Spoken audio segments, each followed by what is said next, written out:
Uang beredar saat ini hanya 44% dari GDP nasional dan ini berbahaya dari kacamata orang yang mengerti ekonomi makro dan mikro di Indonesia. Maaf, informasi seperti ini memang terlihat nyinyir kepada menteri jagoan yang berprestasi internasional. Namun entah mengapa, mungkin karena nggak banyak yang paham ilmu ekonomi, maka melihat data seperti ini yang tidak membuat ekonomi bergerak ini saat ini terlihat biasa saja. Padahal kalau melihat dari indikator ekonomi seperti di awal tadi yang mendapatkan data bahwa uang beredar saat ini hanya 44% dari GDP nasional, ini artinya banyak sektor ekonomi yang sakit keras, sakit kronis. Sayangnya data seperti begini, yaitu yang 44% uang beredar, nggak banyak yang paham cara bacanya bahwa ini berbahaya bagi ekonomi sebuah negara. Malaysia, Filipina, Thailand itu 120%-an uang beredar dibandingkan GDP nasionalnya. Ini sama-sama kena COVID loh ya negaranya. Negara-negara di ASEAN ini dalam 7 tahun terakhir pertumbuhan ekonominya adalah 50%-an dibandingkan pejabat saat ini yang hanya bisa membuat 20% tumbuh dalam 7 tahun. Padahal niat dan janji sucinya dulu 50%-an tumbuhnya dalam 7 tahun karena setiap tahun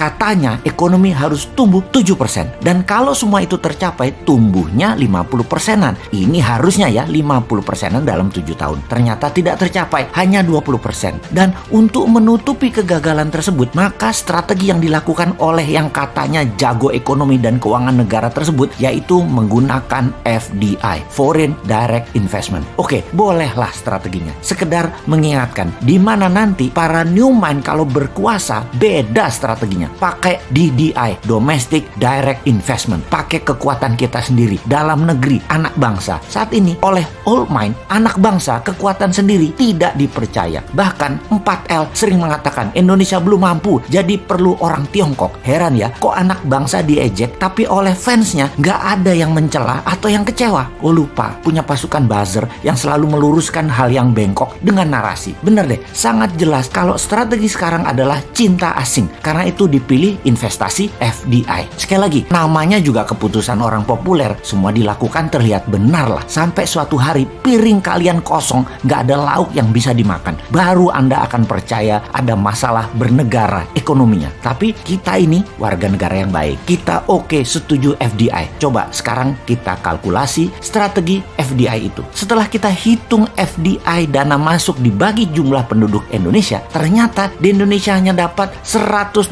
per orang FDI-nya. Dibandingkan Singapura tahun lalu, FDI masuk ke Singapura adalah $19.000 per orangnya. Jauh langit dari bumi FDI Indonesia dibandingkan Singapura itu. Oke, kita samakan dengan Vietnam kali ini. Bagaimana? Biar nggak hilang muka tuh pejabat yang sering dapat hadiah dari negara pemberi hutangan. Vietnam ternyata dapatnya $270 per orangnya dari FDI di tahun lalu di 2020. Oke, kita ke Malaysia sekarang. Malaysia, Filipina sama dengan Indonesia. $100. Seneng? Tahu kalau Filipina dan Malaysia sama dengan Indonesia? Seneng ya? Harusnya yang nggak seneng. Old mind seneng. New mind yang nggak seneng lah. Indonesia tuh punya segalanya yang Malaysia dan Filipina nggak punya. Kok hanya dapat $100?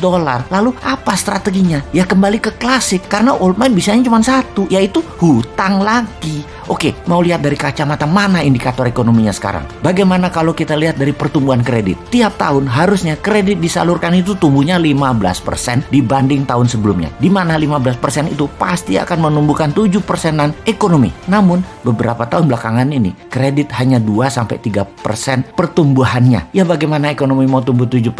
Nggak ada likuiditas begitu. Bisa mikir nggak sih ini pejabat yang berkuasa tentang ekonomi? Jadi wajar kan tumbuhnya tahun lalu minus 2%. Lalu kita sudah hampir 4 kuartal nih minus terus pertumbuhannya. Kita lihat deh di awal tahun 2021 ini deh. Minus apa plus? Kalau minus jadi 4 kali atau 4 kuartal. Ini menunjukkan kinerja ekonomi negatif. Bahaya ini kalau rakyat mulai lapar. Tapi jujur deh, saya menilai bagus banget narasi para buzzernya. Sehingga rakyat nggak sadar ekonomi ke arah berbahaya. Keren buzzernya, keren, narasinya keren. Jadi bernegara pakai narasi ya baru kali ini. Kalau yang lain kan bernarasi pakai fakta dan pakai pertumbuhan ekonomi. Kalau sekarang pakai narasi, tapi narasi kalkulasinya emang keren. Asli nih, kalau ternyata sampai tahun 2021 akhir rakyat ekonominya makin berat, maka bisa-bisa pejabat populer tadi jadi nggak populer. Dan jangan sampai nengok semua ke Bosman, karena semua yang dikatakan Bosman terlihat benar. Tar dulu, nggak benar juga Bosman ini semua analisanya benar. Namun kalau utak-atik hitungan ekonomi rasanya jarang meleset. Lalu kalau sekali lagi sampai akhir 2021 ekonomi Indonesia masih minus, apa saran untuk mengatasi hal ini? Maka kaum New Mind akan berkata, gampang, tahun 2022 pemilu dipercepat aja, nggak usah nunggu 2024. Piejal, setuju?